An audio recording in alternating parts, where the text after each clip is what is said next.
کسی کا پیر تو کیا نظر بھی کسی کی نہیں پڑے گی۔ فرمایا ایسا کہاں ڈال دیا؟ عرض کرنے لگا میرے آقا میں نے تو پی لیا، کالی کملی والے کا لہو زمین پہ پھینکوں؟ فرمایا جا 7 پشتوں پہ دوزخ حرام ہو گئی۔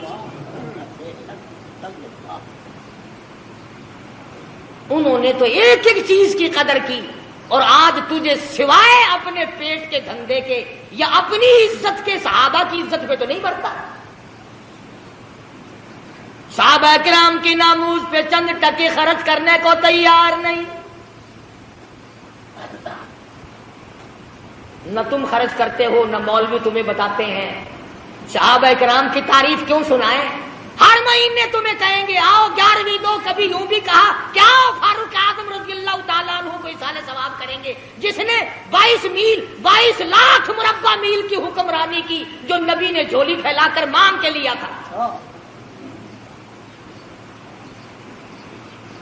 اور آپ صلی اللہ علیہ وسلم نے فرمایا جس راہ سے فاروق گزر جائے شیطان کا اس راہ سے گزر نہیں ہوتا۔ اتنا بڑا جلیل القدر صحابی ہے سیدنا فاروق اعظم، جس نے روئے زمین پر وہ انصاف کر کے دکھایا۔ قیامت تو آ سکتی ہے، فاروق کے انصاف کو کوئی قائم نہیں کر سکتا۔ میں تمہیں بیت المقدس لینے کا راستہ بتلا رہا ہوں، اگر لینا ہو، اور اگر یوں ہی جھک مارنی ہے پھر تمہاری مرضی۔ فلاں شہر میں بھی ہڑتال ہوئی، فلاں شہر میں بھی ہڑتال ہوئی، فلاں جگہ گاڑی کھڑی ہوگی، فلاں جگہ ہوائی جہاز کھڑا ہو گیا، ٹھیک ہے ہمیں اس سے انکار نہیں، مجاہد بنو، فوجی تیاری کرو، ہر نوجوان مجاہد بنے، فوجی ٹریننگ لے، ورنہ یہودی تمہیں مٹانے کے تمام سازشیں بنائے گئے۔ یہودیوں کو پتہ چل گیا تمہارا کہ یہ تو عورتوں کا جہاد کرتے ہیں، ایمان اور اسلام کا جہاد نہیں کرتے ہیں۔ جو کماؤ گے وہ عورتوں پہ خرچ ہوگا، انہی کے سوٹ پورے نہیں ہوتے، انہی کے جوتے پورے نہیں ہوتے، انہی کے خرچے پورے نہیں ہوتے۔ پوچھتا ہوں لوگوں بتاؤ پورے سال کی کمائی کا حساب بتاؤ، کتنا تو نے اپنے اوپر خرچ کیا، کتنا تم نے اپنی بیوی بچوں پہ خرچ کیا، کتنا تم نے مقدمہ بازی پہ خرچ کیا، کتنا تم نے اپنے گھر پہ خرچ کیا۔ اور اللہ کا محبوب محمد عربی صلی اللہ علیہ وسلم تم سے پوچھتا ہوں میرا کلمہ پڑھنے والوں، آؤ مجھ پر میرے صحابہ پہ تیرا کتنا خرچ ہوا؟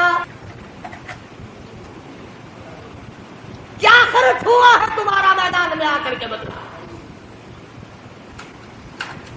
آپ صلی اللہ علیہ وسلم نے تو ایسی جماعت تیار کی تھی کہ معذور بھی پیچھے نہ رہے، محتاج بھی پیچھے نہیں رہے۔ اور پہلے بھی میں نے کئی مرتبہ عرض کیا کہ مغرب کی نماز کے بعد حضور اکرم سب کہہ دو صلی اللہ علیہ وسلم نے فرمایا کہ مدینے کی فلانی یہودیہ عورت شاعرہ ہے، شعر کرتی ہے، میری توہین کرتی ہے، آج میرا دل دکھا ہے، کون ہے جو اس کو قتل کرے؟ اور یہ فرما دیا جو اس کو قتل کرے گا میں محمد الرسول اللہ صلی اللہ علیہ وسلم جنت کا وعدہ کرتا ہوں۔ مسجد نبی میں آپ صلی اللہ علیہ وسلم نے یہ فرمایا۔ ہر صحابی نے یہ اعلان سنا، بلا سرکار کی زبان سے اعلان سنے، مدینہ منورہ ہو، صحابہ کرام کی جماعت ہو، اور آپ نے دکھے دل سے فرمایا مجھے صدمہ پہنچا، فلانی عورت میرے خلاف شعر کہتی ہے، میری توہین کرتی ہے، مجھے تکلیف ہوئی، کون ہے جو اس کو قتل کرے؟ میں جنت کا وعدہ کرتا ہوں۔ جتنے صحابہ کرام تھے تمام نے ارادہ کر لیا میں کروں گا، وہ کہتا ہے میں قتل کروں گا، وہ کہتا ہے میں قتل کروں گا۔ مدنی کریم صلی اللہ تعالی علیہ وسلم کا دیوانہ پروانہ محتاج لاچار مجبور نابینا صحابی عبداللہ بن ام مکتوم مسجد کے کونے میں ایک طرف جا کے سر سجدے میں رکھ کر رونے لگا، الہی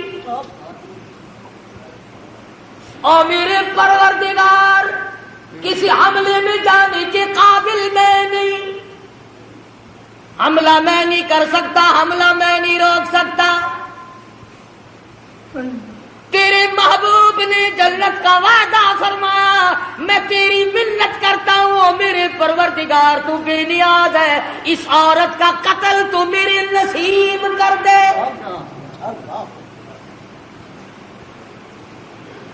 آپ سارے سمجھدار بیٹھے ہیں، حضور کی منشا یہ تو نہیں تھی، آپ صلی اللہ علیہ وسلم کی منشا یہ تو نہیں تھی کہ عبداللہ بن ام مکتوم بغیر آنکھوں والا آدمی جا کے قتل کرے۔ آپ نے تو مدینے کے جوانوں کے لیے اعلان کیا تھا، بہادروں کے لیے اعلان کیا تھا، مجاہدوں کے لیے اعلان کیا تھا۔ آپ نے تو مدینے کے جو جرأت مند شجاع جوان تھے ان کے لیے اعلان کیا تھا، اور جب جنت کا نام سنا عبداللہ بن ام مکتوم نے رو رو کر آنسو بہا دیے، یا اللہ تیری کریمی کا صدقہ مانگتا ہوں، مجھے عطا کر دے۔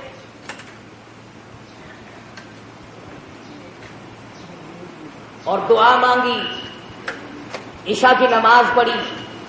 پتہ ہے یہ کون صحابی ہے؟ اللہ اکبر، پھٹے ہوئے کپڑے تھے اس کے، پرانے کپڑے تھے، اور آپ کی خدمت میں آیا مسئلہ پوچھنے، آپ کی خدمت میں آیا دین کا مسئلہ پوچھنے۔ آپ کے پاس بیٹھا تھا ابو جہل، آپ کے پاس بیٹھے تھے بڑے بڑے کفار کے سردار۔ توجہ کرنا، آپ کے دل میں یہ بات آ گئی کہ یہ نابینا آ گیا، محتاج پرانے کپڑوں والا، یہ بڑے بڑے امیر اب اٹھ کے چلے جائیں گے، اچھی بھلی تبلیغ سن رہے تھے، میری ان کی بات چیت ہو رہی تھی، شاید یہ ایمان لے آتے، اب اس میلے کپڑوں والوں کو دیکھ کر یہ اٹھ جائیں گے۔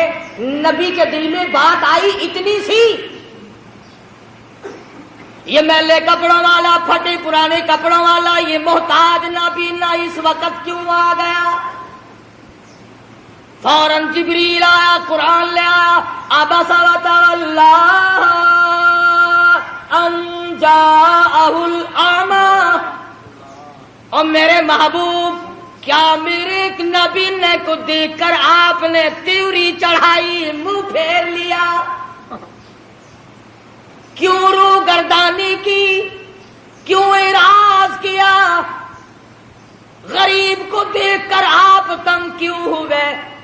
جن امیروں کو اسلام کی دولت دینا چاہتے ہو، وما یدریک لعلہ یزکا، مجھے اپنی کبریائی کی قسم، ان دولت مندوں کو میں نے ایمان دینا ہی نہیں۔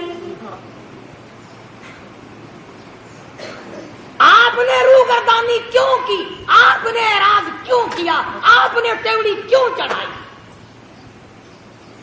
اللہ پاک نے محبوب دو عالم صلی اللہ علیہ وسلم کو جھڑکی دی، خبردار میرے غریب سے اگر منہ چڑھا۔ یہ وہ صحابی ہے جس کے بارے میں اللہ پاک نے اپنے نبی کو بھی ڈانٹ دیا تھا۔ خدا جانے اس کے دل میں دین و ایمان کی، ایمان اور قرآن کی اور نبی کی کتنی عظمت ہوگی، جس کا گواہ خدا بنا، جس کا حمایتی خدا بن کر آیا۔ سجدے میں پڑھ کے دعا مانگ لی، عشاء کی نماز کا انتظار کیا، عشاء کی نماز پڑھ کر پوچھتا پچھاتا اس عورت کے مکان پہ پہنچا، نابینا آدمی، تلوار ہاتھ میں، جو دیکھے وہی مذاق سمجھے، حافظ جی آج کہاں چلے؟ تلوار آپ کا، تلوار کا کیا محل ہے، کیا کرو گے؟ لگا بھائی اللہ کا سہارا لے کے چلا ہوں، مانگا ہے اس سے جو مل گیا تو۔ نبی کا وعدہ جنت کا ہے، سبحان اللہ۔ مکان معلوم کر لیا، دیوار کے اوپر سے پھاند کر اندر چلا گیا۔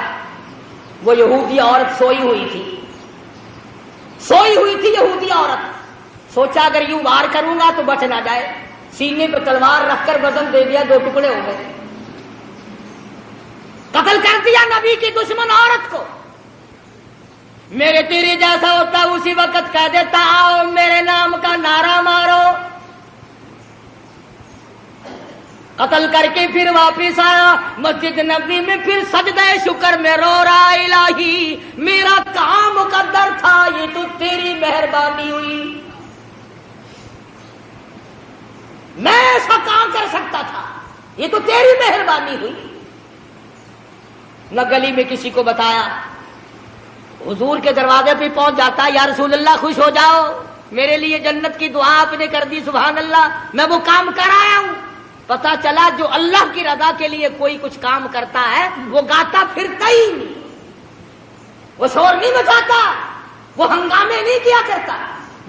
اسی کو کہتا ہے کہ لب بندو چشم بندو گوش بند تاب بینی سر اکبر ما بخن. عشق کا مزہ تو تب آتا ہے آنکھیں بند ہو جائیں، زبان بند ہو جائے، دل ہی دل میں محبوب سے گفتگو ہوتی رہے. کہتے ہیں نا دل کے آئینے میں ہے تصویر یار، جب جی چاہا گردن جھکا کے دیکھ لی. محبت کا چسکا تو پہلے پیدا کرو. عشق کہتے کسے ہیں پہلے یہ تو جاننے کی کوشش کرو. صحابی نے ساری رات اللہ اللہ میں گزاری، خدا کا شکر ادا کیا. نماز فجر سے پہلے اللہ پاک نے جبریل امین کے ذریعے محمد مدنی صلی اللہ علیہ وسلم کو بھی خبر کر دی کہ عبداللہ بن مکتوم نے عورت کو قتل کر دیا. آپ نے فجر کی نماز پڑھائی. سبحان اللہ. لوگوں ان لوگوں کے مقدر کو کیا کہو گے جو سرکار کے پیچھے نمازیں پڑھا کرتے تھے، جن کا امام امام الانبیاء ہو، جن کا امام کالی کملی والا ہو، شہنشاہ کائنات ہو، مفخر موجودات ہو، محمد عربی صلی اللہ علیہ وسلم جن کے امام ہو، مقتدی کیسے ہوں گے؟ سلام پھیرنے کے بعد تمام لوگ اٹھ کے چلنے لگے. آپ نے فرمایا ٹھہر جاؤ، میں تمہیں جنتی آدمی کی زیارت کراؤں گا. صحابہ بڑے حیران ہوئے کہ جنتی کون آج آ گیا؟ او پرلے کونے میں سے ہاتھ پکڑ کر لائے ہیں آپ صلی اللہ علیہ وسلم. سبحان اللہ. اس جوان کا کتنا خوش نصیبہ، کتنا اونچا مقدر. آپ ہاتھ پکڑ کر لائے، بیچ میں کھڑا کر دیا. فرمایا دیکھو جس نے جنتی آدمی کی زیارت کرنی ہو وہ عبداللہ بن ام مکتوم کو دیکھ لے. اس کے کپڑے دیکھو، اس کا لباس دیکھو، اس کا حلیہ دیکھو، اس کی وضاقتہ دیکھو، پر اس کے لیے جو جنت کا میں نے وعدہ کیا تھا وہ بالکل پکا ہے. اس عورت کو رات اس نے قتل کر ڈالا. سارے صحابہ لے بھائی ہم تو سوچ رہے تھے کل دن میں اس کا مکان دیکھیں گے، پتہ لگائیں گے، پھر اس کا رگڑا نکال لیں گے. یہ تو عبداللہ بن مکتوم نابین نہیں اچھا رہا، راتوں رات ہی ہاتھ مار گیا. میں عرض کر رہا تھا کہ نبی کی زبان پر یقین کرنے والے لوگ کبھی یہ نہیں سوچا کرتے کہ اب ہوگا کیا. وہ تو پھر اللہ کا نام لے کر کفر کو مٹانے کے لیے ٹوٹ پڑتے ہیں. آج کفر کو مٹائے کون؟ ہم خود کفر کو چمکا رہے ہیں، شرک کو چمکا رہے ہیں، بدعت سنتوں کو مٹا رہے ہیں، بدعتوں کو چمکا رہے ہیں. پھر مجاہد کیسے پیدا ہو؟ پھر کیسے لوگ غازی بنے؟ کیسے لوگ شہادت کے پیالے پیے؟ جو مر جاتا ہے 6 مہینے تو اس کا پیچھا چھوڑتے ہی نہیں، لگے رہتے ہیں. آج فلانا ہے، آج تیجا ہے، آج فلانا ہے، آج فلانا، لگے رہے. کوئی صورت ایسی نہیں جس سے کہ قرآن کریم کی تبلیغ کرو. میں تو ان لوگوں سے ایک سوال کرتا ہوں، تمہارا قرآن سے کیا بیر ہے؟ تم لوگوں کو قرآن کیوں نہیں سناتے؟ اللہ پاک نے فرمایا فالذین ہاجروا واخرجوا من دیارہم وأوذوا في سبيلي وقاتلوا وقتلوا لأكفرن عنهم سيئاتهم. اور لوگوں آؤ جن کو میرے نام کی وجہ سے، میرے دین کی وجہ سے، جن کو اللہ پاک فرماتے میری راہ میں ستایا گیا، ٹکڑے کر دیے گئے. صحابی ہے حضور اکرم صلی اللہ علیہ وسلم کا، بیر معونہ سے گرفتار کر کے لائے، مکے میں قید کر دیا. مکے کے سرداروں نے پھانسی کا حکم صادر کر دیا، کھانا بند کر دیا، پینا بند کر دیا. کئی دن ہو گئے صحابی بھوکا ہے، پیاسا ہے، کوٹھڑی میں بند کر رکھا ہے. اللہ اکبر. وہ کافرہ عورت کہتی ہے جس نے اپنے مکان میں بند کر رکھا تھا حضرت خباب ابن عارت رضی اللہ تعالی عنہ کو کہ میں ایک دن روشن دان میں سے جھانک کر دیکھنے لگی کہ ہم نے اس کو کئی دن سے بھوکا پیاسا رکھا ہوا ہے، اس کا حال کیا ہے؟ مکے کی کافرہ عورت کہتی ہے جب میں نے روشن دان میں سے جھانک کر دیکھا تو موسم اس زمانے میں نہیں تھی، خباب انگوروں کا انگور کھا رہا تھا۔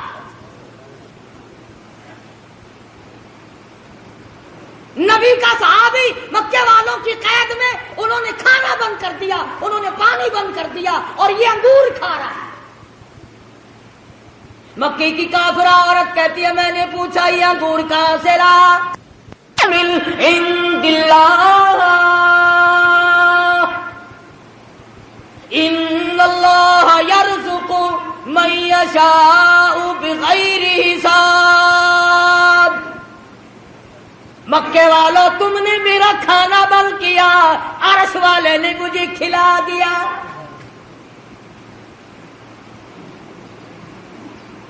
صحابی کو جس وقت میدان میں لے گئے پھانسی چڑھانے کے لیے، مکے کے سرداروں نے پوچھا کہ اگر تو ایک بات ہماری مان لے ہم تجھے چھوڑ دیں گے، کہ اپنی زبان سے یوں کہہ دے کہ میری جگہ میرے نبی کو لا کر نعوذ باللہ من ذالک پھانسی چڑھا دو، میری جگہ میرے نبی کو لا کر سزا دے دو، اگر تو زبان سے یوں کہہ دے ہم تجھے چھوڑ دیں گے۔ اور یہ بات تھی کہ حضور ان کے قبضے میں نہیں تھے صلی اللہ علیہ وسلم، حضور مدینے پاک میں ہے، ان کے اختیار میں نہیں، ان کے قبضے میں نہیں، ان کے قابو میں نہیں۔ صحابی جانتا تھا کہ حضور ان کے ہاتھ آئے نہیں سکتے جان چھڑانے کے لیے، اگر وہ یہ لفظ کہہ دیتا تو کیا بات تھی۔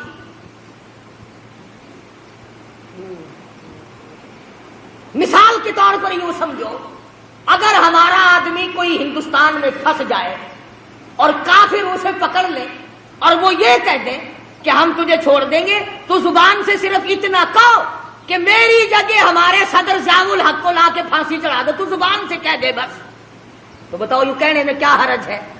اسے پتا تو ہے کہ ہمارا صدر ان کے اختیار میں تو ہے نہیں، ان کا اختیار ہی نہیں، ان کی وہاں حکومت ہی نہیں، ان کی وہاں سرداری نہیں، ان کا وہاں چودراہٹ ہی نہیں چلتا۔ جان بچانے کے لیے اتنی بات کہنے میں کیا حرج تھا؟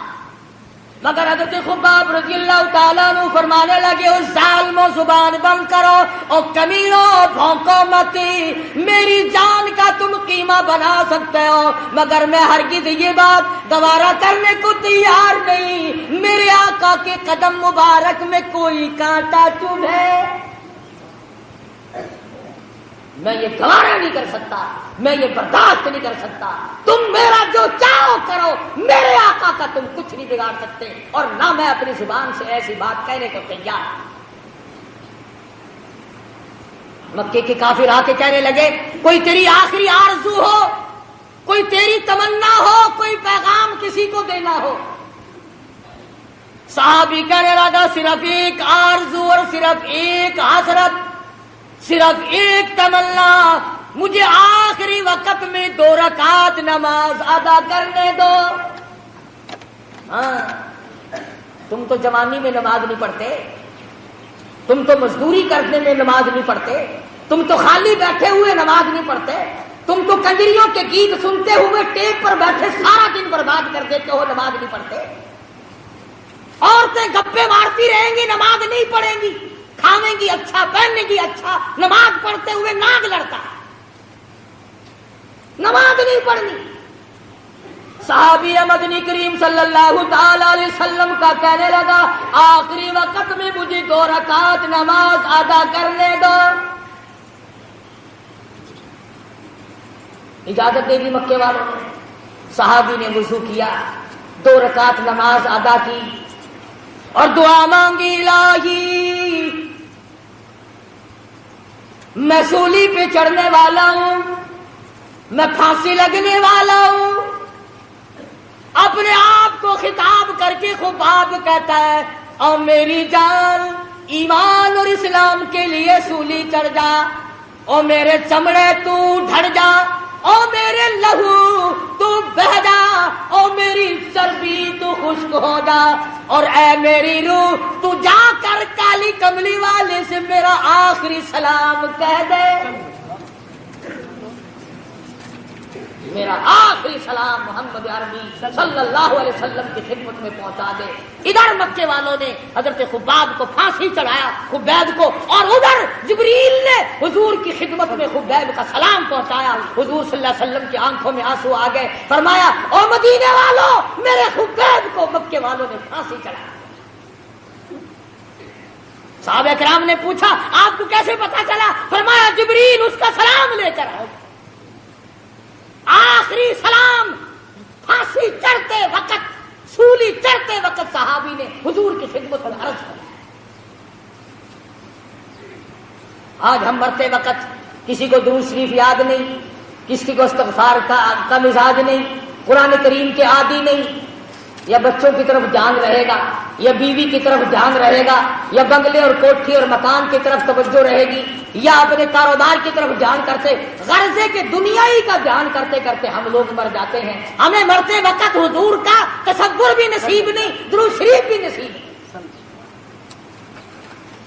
بے شمار صحابہ کرام ہیں اس قسم کے جنہوں نے قربانیاں دی۔ آج صحابہ کرام